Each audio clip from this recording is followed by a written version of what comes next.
Assalamualaikum warahmatullahi wabarakatuh. Bersama saya lagi pada pagi ini Dr. Kamilin Jamilin. Alhamdulillah, alhamdulillah. Allahu akbar, Allahu akbar, walillahil hamd. Kita bertakbir kepada Allah yang telah mengurniakan kepada kita kegembiraan hari raya Aidul Fitri, yang mana hari ini adalah hari umat Islam. Hari raya adalah hari yang umat Islam akan merayakan satu perayaan yang agung setelah daripada kita berpuasa selama sebulan lamanya. Sebulan lamanya kita bersama-sama di dalam ketaatan, dalam amal ibadah kepada Allah Subhanahu wa taala. Jadi Allah mengurniakan kepada kita kegembiraan untuk kita menyambutnya bersama perayaan Aidul Fitri. Umat Islam ni dia tak ada raya lain melainkan dua raya, iaitu raya Aidul Fitri dan juga raya Aidul Adha. Raya Aidul Adha ni kita akan sambut tidak lama sahaja lagi, beberapa bulan selepas daripada ini. Tetapi alhamdulillah, pada hari raya Aidul Fitri ini adalah hari yang kita semua bergembira bersama. Tetapi di sebalik kegembiraan ini, jangan kita lupakan sunnah-sunnah Nabi kita sallallahu alaihi wasallam, apa yang baginda tunjukkan kepada kita, apa yang baginda lakukan ketika mana hari raya ini. Ini semua benda-benda kita sebagai Muslim, sebagai orang yang mengaku cintakan Nabi sallallahu alaihi wasallam, kena berusaha untuk nak mengamalkannya. Okey, jadi pada hari ini insya-Allah saya akan kongsikan beberapa sunnah hari raya yang digalakkan untuk kita semua melakukannya. Okey, yang pertama sekali adalah apa dia? Pada hari raya ini kita berusaha sedaya upaya kita untuk nak memperindahkan penampilan kita. Tapi nak indahkan penampilan ni sudah pasti dengan sesuai dengan syarak. Jangan sampai kita mendedahkan aurat, jangan sampai kita pakai ketat-ketat yang menarik perhatian sana sini, janganlah berseksi sana sini. Tetapi pakai pakaian indah yang sesuai dengan kehendak syarak. Bila kita pakai sesuatu yang indah, Allah suka. Kan Allah itu cantik, Allah itu indah, dan Allah suka yang indah-indah belaka. Jadi ketika hari raya, kita bersihkan diri kita, kita mandi, kita wangi-wangi, kita sikat rambut kita, kita cukur mana yang patut. Ini semua apa yang telah disebutkan para ulama sebagai antara perkara yang sangat-sangat dituntut untuk nak kita semua lakukan. Dan hal ini juga dilakukan oleh para sahabat radhiyallahu anhum seperti Ibnu Umar. Ibnu Umar radhiyallahu anhu annahu kana yaghtasilu qabla an yaghduwa ila salah. Ibnu Umar ni dia akan mandi dulu sebelum dia keluar menunaikan salat. Jadi kita pada pagi raya ni jangan lupa mandi, jangan pergi solat raya dalam keadaan tak mandi. Biarlah wangi-wangi sikit. Kalau wanita ni tak payahlah wangi-wangi. Lelaki ni kenalah wangi-wangi sikit. Kita nak pergi masjid, orang nak duduk dekat dengan kita, bau kita biarlah indah-indah juga. Kemudian antara aspek memperindahkan diri kita juga adalah kita memakai pakaian yang indah-indah juga. Macam mana pakaian indah? Pakaian yang terbaik yang kita ada. Tetapi tidak bererti kita mesti, maksudnya dengan hari raya ni kita mesti nak kena ada satu pakaian special, pakaian khas hari raya. Kata Ibn Rajab, laisal idu liman labisal jadid wa innamal idu liman khafa yaumul wa'id. Bukanlah hari raya itu adalah untuk orang yang memakai baju raya semata-mata, tetapi adalah orang yang sentiasa takutkan kepada hari akhirat, yang mana takwa dia semakin bertambah. Itu sebenarnya hari raya. So kita jangan terlalu sakan sangat untuk nak berhari raya. Ini bukanlah sakan berhari raya tu apa, tapi kita nak dengan mesti kena baju baru sampai kita akan perlekehkan orang yang tak pakai baju baru. Itu semua adalah bonus sahaja sekiranya ada. Sekiranya tak ada, tak apa, it's okay. Pakai apa yang penting adalah pakai pakaian yang paling kita suka, ataupun pakaian yang paling indah di sisi kita, sekiranya pakaian tersebut menepati kehendak syarak. Ibnu Umar juga kana yalbasu ahsana thiyabihi fil aidain. Ibnu Umar ni dia akan pakai pakaian yang paling cantik sekali pada kedua-dua hari raya. Begitu juga dengan Nabi SAW, ketika hari-hari raya baginda akan memakai pakaian yang paling indah, termasuk hari Jumaat. So dalam Islam ni, hari Jumaat ni antara hari yang sangat dimuliakan. Jadi pada hari Jumaat juga kita memakai pakaian yang indah-indah. Okey, yang tu yang pertama. Yang kedua, antara sunnah hari raya adalah kita digalakkan sebelum daripada kita keluar menunaikan salat, kita makan dulu. Dan Nabi SAW akan memakan beberapa biji kurma dalam bilangan yang ganjil. Ganjil ni boleh lah kita nak makan 1 ke, nak makan 3 ke, nak makan 5 ke, nak makan 7, boleh. Itu apa yang Nabi SAW makan.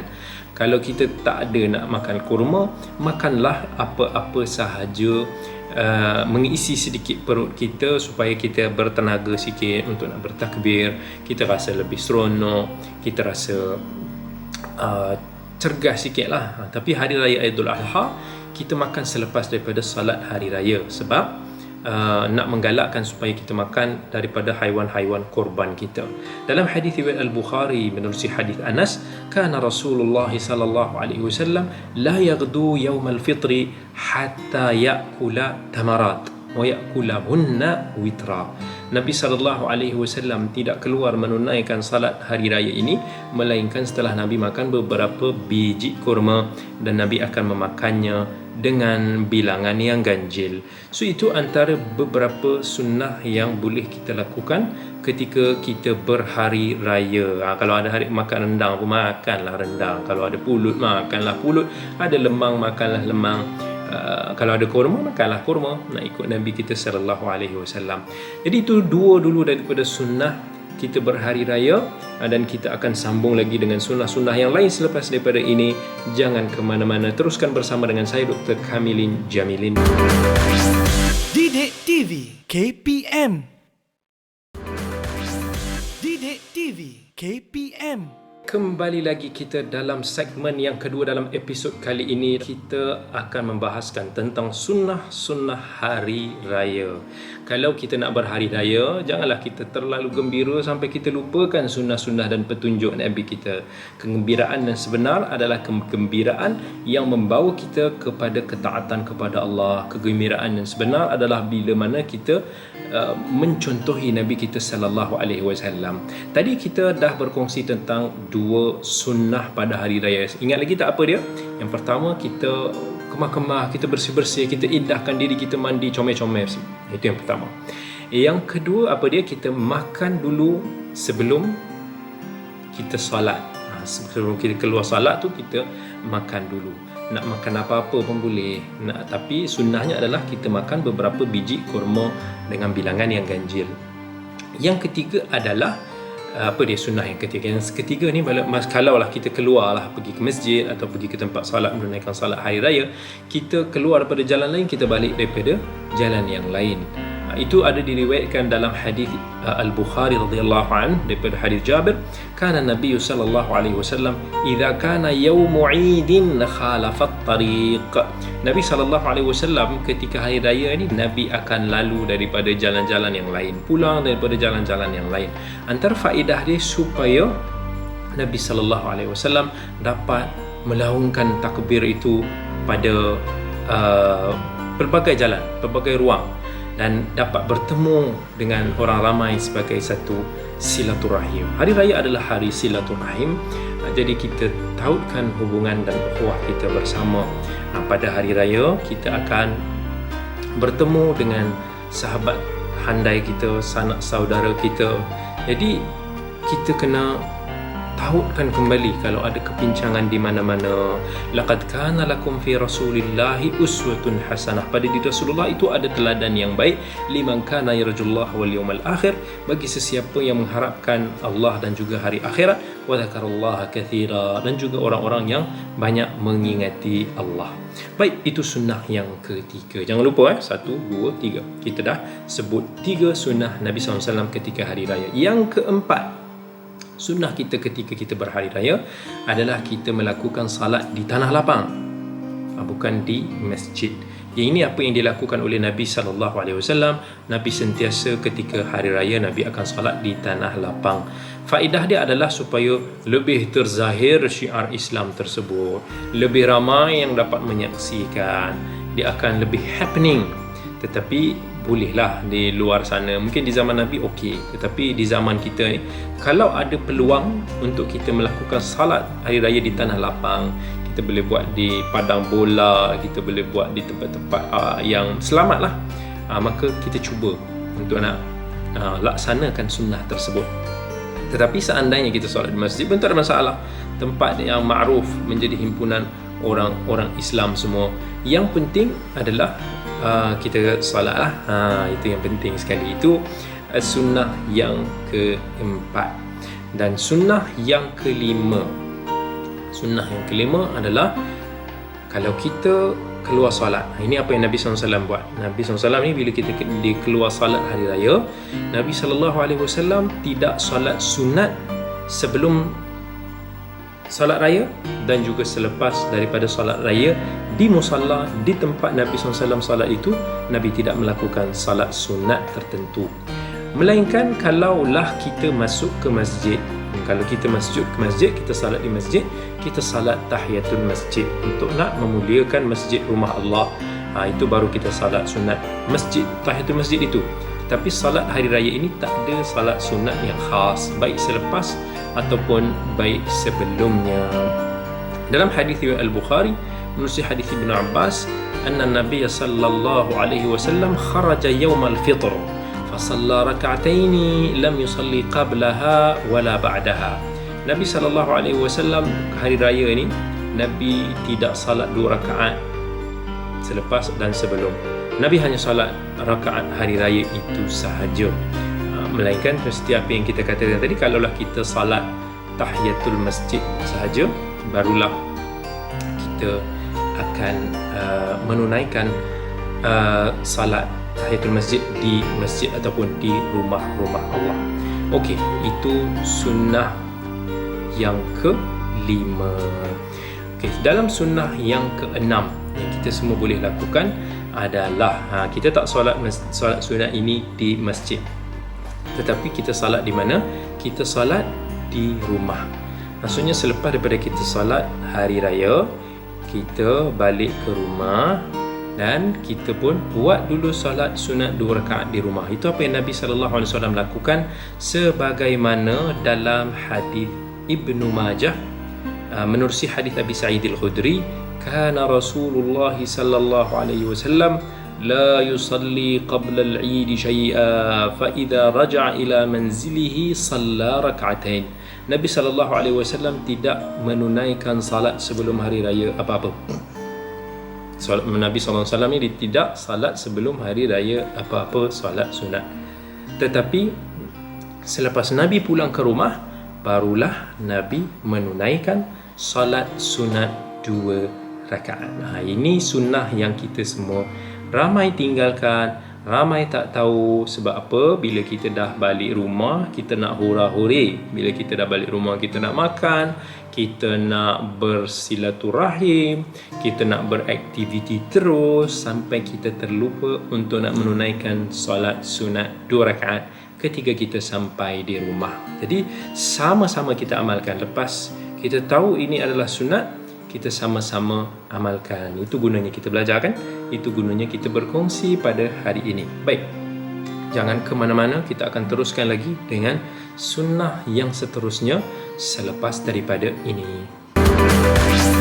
Didik TV KPM.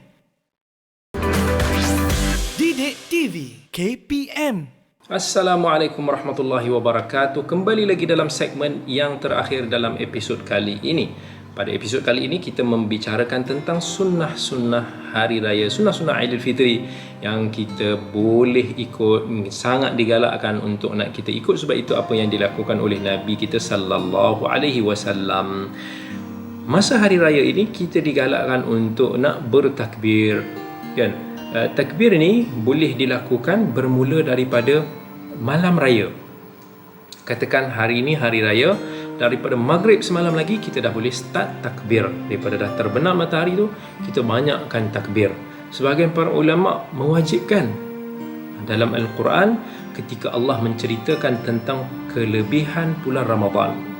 شهر رمضان الذي أنزل فيه القرآن هدى للناس وبينات من الهدى والفرقان فمن شهد منكم الشهر فليصمه ومن كان مريضا أو على سفر فعدة من أيام أخر يريد الله بكم اليسر ولا يريد بكم العسر ولتكملوا العدة ولتكبروا الله على ما هداكم ولعلكم تشكرون. Allah kata apa? Walitukabirullah. Banyakkan kita bertakbir kepada Allah, semoga kalian menjadi orang-orang yang bersyukur. So kita boleh takbir daripada kita keluar rumah sampailah kepada kita sampai ke musalla pada hari raya nanti, sampailah datangnya imam. Ini semua sangat-sangat disyariatkan sebagaimana yang disepakati oleh para imam kita. Dalam hadis Ibnu Umar, annahu kana yakhruju lil aidain min al masjid fayukabbir hatta ya'ti al musalla wa yukabbiru hatta ya'ti al imam. Apa kata Ibnu Umar? Dia ni bila keluar untuk solat hari raya ni, dia akan bertakbir sampai ke musalla dan bertakbir sampailah datangnya imam. Lafaz takbir ni macam yang kita semua tahu, Allahu Akbar, Allahu Akbar, Allahu Akbar, La ilaha illallah, Allahu Akbar, Allahu Akbar walillahil hamd. So kita banyakkan bertakbir di masjid, di rumah-rumah kita, di jalanan, semua itu boleh kita lakukan. Itu sunnah yang ke-7. Sunnah yang ke-8, kita dituntut, solat hari raya ni dituntut ke atas lelaki dan juga wanita. Semua orang digalakkan untuk pergi. Kalau kita boleh pergi tu kita pergi.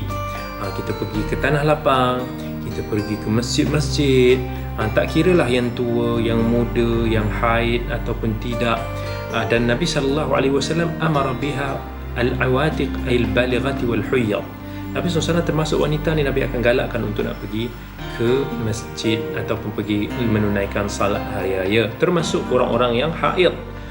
Orang haid ni cumanya dia akan diasingkan sikitlah tempat dia duduk tu sebab dia tak solat kan, tapi dia bersama-sama wa yashhadna al-khaira wa da'watal muslimin, menyaksikan bersama-sama kebaikan, doa-doa orang-orang Islam. So sebenarnya sunnah wanita ni untuk keluar juga. Tapi kadang-kadang kita tengok ada wanita yang sengaja tidak mau pergi solat raya, dia nak duduk rumah. Dia ingat ni macam solat jemaah lah yang lebih digalakkan untuk mereka ini duduk di rumah. Hari raya ni digalakkan untuk wanita-wanita ni ramai keluar pergi ke musalla. Yang ke-9 sunnah berhari raya adalah kita saling mengucapkan tahniah sesama kita. Jadi ucapan tahniah adalah ucapan yang menzahirkan kegembiraan kita sempena dengan kedatangan hari raya ini. Jadi kita bolehlah nak ucapkan apa-apa ucapan tahniah sekalipun, nak ucapkan selamat hari raya boleh, salam Aidul Fitri pun boleh. Tetapi apa yang dilakukan oleh sahabat-sahabat Nabi SAW ketika mereka bertemu sesama mereka, ketika hari raya mereka akan mengucapkan taqabbalallahu minna wa minkum, semoga Allah menerima daripada kami, daripada kalian semua amal-amal yang saleh, amal-amalan yang baik. Sebab sahabat ni merayakan hari raya kerana ketaatan kepada Allah.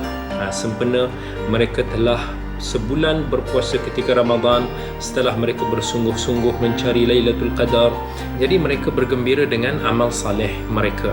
Jadi kita juga kalau boleh kita cuba untuk nak aplikasikan. Sometimes kita rasa macam malu kan nak kata semoga Allah terima daripada kita ni amal-amalan saleh ni. Kadang-kadang kita rasa amalan kita ini tidak banyak, jadi kita rasa macam malu untuk nak mengucapkan kata-kata sedemikian. Boleh kita ucapkan perkataan sedemikian, dan juga kita boleh mengucapkan apa-apa perkataan yang boleh membawakan kegembiraan, yang boleh menautkan silaturahim sesama kita.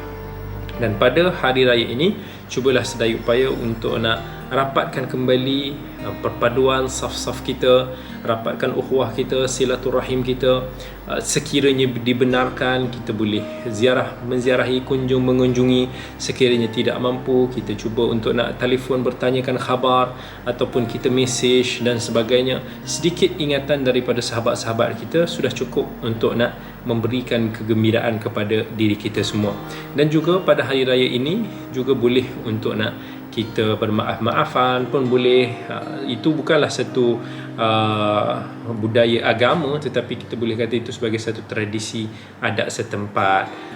Sebenarnya kalau nak bermaaf-maafan ni lebih baik pada bulan Ramadan kan, sebab bulan Ramadan ni adalah bulan kemaafan. Sepatutnya hari raya adalah hari kegembiraan. Janganlah pula terlalu sangat nak bermaafan sampai duk menangis-nangis. Kita sepatutnya lebih kepada menzahirkan kegembiraan, bukan kita menzahirkan kesedihan di hari raya ini. Jadi di hari raya ini kita cuba untuk nak amalkan sunnah-sunnah Nabi sallallahu alaihi wasallam. Insya-Allah ianya pasti akan memberikan keberkatan kepada kita semua. Jadi sempena hari raya Aidul Fitri ini, saya Dr. Kamilin Jamilin bersama dengan keluarga saya ingin mengucapkan selamat hari raya Aidul Fitri kepada semua sahabat-sahabat, semua yang mengenali diri ini, semua yang sering mendengar kuliah-kuliah saya, ucapan-ucapan saya. Terima kasih banyak saya ucapkan. Semoga Allah menerima amal saleh kita, daripada saya, daripada sahabat-sahabat semua. Insya-Allah kita doakan semoga Allah jadikan hidup ini lebih baik daripada sebelum-sebelumnya. Sampai kita bertemu lagi dalam episod yang akan datang. Assalamualaikum warahmatullahi wabarakatuh.